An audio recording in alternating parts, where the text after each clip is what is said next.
essence of her womanhood was treasured by the man she loved.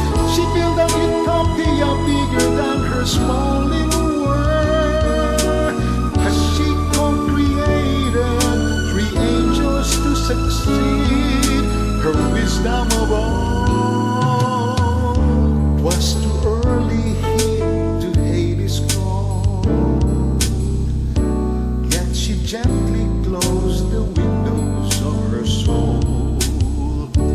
Behold the epitome of a life of becoming and not just existing.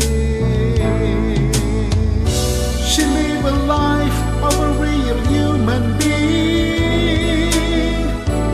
Farewell and adieu, true warrior of our tribe. We all stay strong, for your legacy is our fight.